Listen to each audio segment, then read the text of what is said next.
Hello ಸ್ನೇಹಿತರೆ, ನಮಸ್ಕಾರ. ಎಲ್ಲರಿಗೂ welcome back to my channel. Video off ಮಾಡ್ತೀನಿ, ಮತ್ತೆ ಮೆಸೇಜ್ಗಳು ಬರ್ತಾ ಇದೆ. ನಂಗೆ ಮೆಸೇಜ್ ಬರೋದ್ರಿಂದ ಏನೂ ತೊಂದರೆ ಇಲ್ಲ, ನನ್ನ ಖುಷಿನೇ. ಆದರೆ ನಾನು ಲೇಟಾಗಿ ವಿಡಿಯೋ ಮಾಡೋಕ್ಕೆ ಹೋದರೆ ತುಂಬ ಜನಕ್ಕೆ ಲೇಟ್ ಆಗಿಬಿಡುತ್ತೇನೋ ಅಂತ ಕಳವಳ ಶುರುವಾಗಿದೆ. ಅದಕ್ಕೆ ಹೇಗೆ ಮೆಸೇಜ್ ಮಾಡ್ತಾರೋ ಹಾಗೆ, ಅಂದರೆ ಕಮೆಂಟ್ ಹೇಗೆ ಬರುತ್ತೋ ಹಾಗೆ ಅದು ಬರೆದಿಟ್ಕೊಂಡು ಅದ್ರ ಬಗ್ಗೆ ಸಪ್ರೇಟಾಗಿ ವಿಡಿಯೋ ಮಾಡ್ತಾ ಇದ್ದೀನಿ. ನಾನು ಹೇಗಿದ್ದೀನಿ, ಬ್ಯಾಕ್ಗ್ರೌಂಡಲ್ಲಿ ಹೇಗಿದೆ ಏನೂ ನೋಡ್ತಾ ಇಲ್ಲ. ಮನೆ ಗೋಡೆ ಒಂದು ಸ್ವಲ್ಪ ಚೆನ್ನಾಗಿದೆ ಅಷ್ಟೇ. ಅದಕ್ಕೆ ಮುಂದೆನೇ ನಿಂತ್ಕೊಂಡು ರೆಡ್ ಕಲರ್ ದುಪ್ಪಟ್ಟ ಹಾಕೊಳ್ಳೋದು, ವಿಡಿಯೋ ಮಾಡೋದಷ್ಟೇ. ನಾನು ಹೇಗಿದ್ದೀನಿ ಅಂತ ಪ್ಲೀಸ್ ಕಮೆಂಟ್ ಏನು ಮಾಡೋಕ್ಕೆ ಹೋಗಬೇಡಿ. ಇವತ್ತು ಬಂದಿರೋ ಇನ್ನೊಂದು ಮೆಸೇಜ್ ಏನಂದರೆ, ಮೊದಲನೇ ಸಲ ಮಾಲೆ ಹಾಕ್ತಾ ಇದ್ದೀನಿ, ಹೊಸ ಮಾಲೆನೇ ತೊಗೋಬೇಕಾ, ಹಾಗೆ ಬೇರೆಯವ್ರ ಮಾಲೆ ಇದ್ದರೆ ಅದನ್ನು ಯೂಸ್ ಮಾಡಬಾರ್ದಾ ಅಂತ ಕೇಳಿದ್ದೀರಾ. ಅದಕ್ಕೆ ಇವತ್ತು ಉತ್ತರ ಕೊಡೋಣ ಅಂತ ಬಂದಿದ್ದೀನಿ. ಸ್ನೇಹಿತರೆ, ಹೊಸದಾಗಿ ನನ್ನ ಚಾನಲ್ನ ನೋಡ್ತಾ ಇರೋರಾದರೆ ಪ್ಲೀಸ್ ಚಾನಲ್ನ ಸಬ್ಸ್ಕ್ರೈಬ್ ಮಾಡ್ಕೊಳ್ಳಿ. ಹಾಗೆ ಪಕ್ಕದಲ್ಲಿರೋ ಬೆಲ್ ಐಕಾನ್ನ ಕ್ಲಿಕ್ ಮಾಡಿ. ನಾನು ಹಾಕೋ ಎಲ್ಲ ವೀಡಿಯೋಸು ನಿಮಗೆ ನೋಟಿಫಿಕೇಷನ್ ಬರುತ್ತೆ.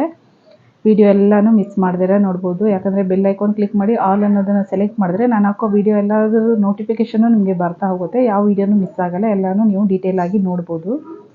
ಇವತ್ತು ಕೇಳಿರೋ ಪ್ರಶ್ನೆ ಅಂದರೆ, ಮೊದಲನೇ ಸಲ ನಾನು ಮಾಲೆ ಹಾಕ್ತಾ ಇದ್ದೀನಿ, ನಮ್ಮ ತಮ್ಮನ ಮಾಲೆ ಇದೆ, ಅದನ್ನು ನಾನು ಯೂಸ್ ಮಾಡ್ಬೋದಾ ಅಂತ ಕೇಳಿದ್ದೀರಾ. ಹೊರಗಡೆ ಸ್ವಲ್ಪ ಡಿಸ್ಟರ್ಬೆನ್ಸ್ ಇದೆ, ಕ್ಷಮಿಸಿ. ನನ್ನ ತಮ್ಮನ ಮಾಲೆ ಇದೆ, ನಾನು ಅದನ್ನು ಯೂಸ್ ಮಾಡ್ಬೋದಾ ಅಂತ ಕೇಳಿದ್ದೀರಾ.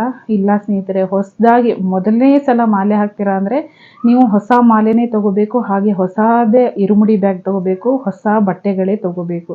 ಯಾವುದೇ ಕಾರಣಕ್ಕೂ ಬೇರೆಯವ್ರು ಯೂಸ್ ಮಾಡಿದ್ದನ್ನು ಯೂಸ್ ಮಾಡಬೇಡಿ. ಮಾಲೆನಾದರೂ ಅಷ್ಟೇ, ಇರುಮುಡಿ ಬ್ಯಾಗ್ ಆದರೂ ಅಷ್ಟೇ, ಅಥವಾ ನೀವು ಹಾಕೊಳ್ಳೋ ಬಟ್ಟೆ ಇದ್ರೂ ಅಷ್ಟೇ ಸ್ನೇಹಿತರೆ. ಎಲ್ಲನೂ ಹೊಸದನ್ನೇ ತೊಗೊಳ್ಳಿ.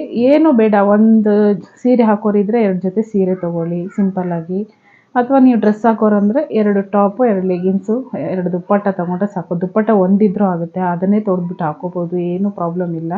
ಆದರೆ ಬೇರೆಯವ್ರು ಯೂಸ್ ಮಾಡಿದ್ದನ್ನು ಮಾತ್ರ ಮಾಡಬೇಡಿ. ಮಾಲೆನೂ ಅಷ್ಟೇ, ಆ ಥರ ಹಳೆ ಮಾಲೆನ ನೀವು ಫೋಟೋಗೆ ಹಾಕಿ ಪೂಜೆ ಮಾಡ್ತೀರಾ ಅಂದರೆ ಇಟ್ಕೊಳ್ಳಿ. ಅಥವಾ ನಿಮ್ಮ ಮನೇಲಿ ತುಂಬ ಮಾಲೆಗಳಿದೆ, ಇದನ್ನು ಏನು ಮಾಡೋದು ಅಂದರೆ ದಯವಿಟ್ಟು ಅಲ್ಲಿ ಇಲ್ಲಿ ಬಿಸಾಕಬೇಡಿ, ರೋಡ್ಗಳಲ್ಲಿ ಬಿಸಾಕಬೇಡಿ.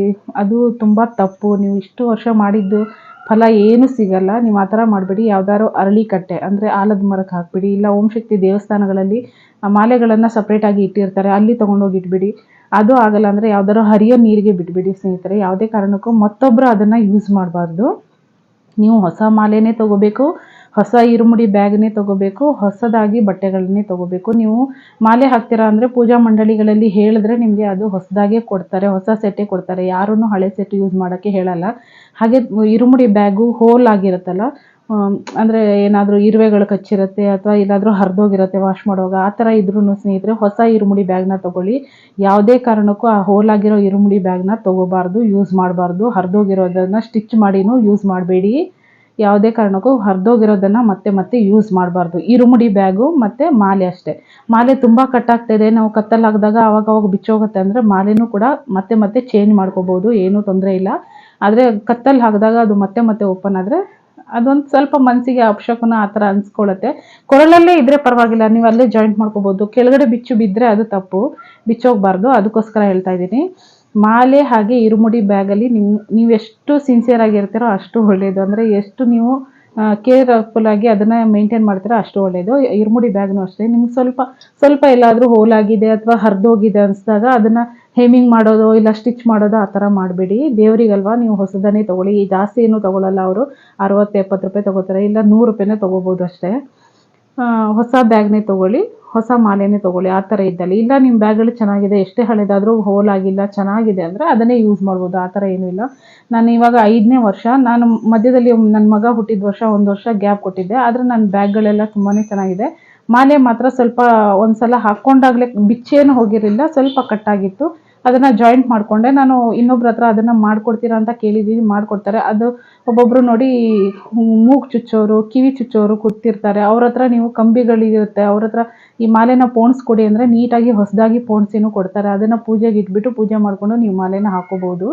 ಆ ಥರ ಮಾಡಿ. ಯಾವುದೇ ಕಾರಣಕ್ಕೂ ಬೇರೆಯವ್ರು ಯೂಸ್ ಮಾಡಿರೋ ಮಾಲೆಗಳನ್ನು ಯೂಸ್ ಮಾಡಬೇಡಿ. ಇಷ್ಟೇ ಇವತ್ತು ಹೇಳಬೇಕಾಗಿರೋದು. ನೀವು ಕೇಳಿರೋ ಪ್ರಶ್ನೆಗೆ ಉತ್ತರ ಸಿಕ್ಕಿದೆ ಅಂದ್ಕೊಂಡಿದ್ದೀನಿ. ಸಿಕ್ಕಿದರೆ ಪ್ಲೀಸ್ ಕಮೆಂಟ್ ಮಾಡಿ ತಿಳಿಸಿ. ಹಾಗೆ ಸಿಗೋಣ ಮುಂದಿನ ವೀಡಿಯೋದಲ್ಲಿ. ಹೊಸದಾಗಿ ನೋಡ್ತಾ ಇರೋರಾದರೆ ಪ್ಲೀಸ್ ನನ್ನ ಚಾನಲ್ನ ಸಬ್ಸ್ಕ್ರೈಬ್ ಮಾಡ್ಕೊಳ್ಳಿ. ಸಿಗೋಣ ಮುಂದಿನ ವೀಡಿಯೋದಲ್ಲಿ. ಓಂ ಶಕ್ತಿ.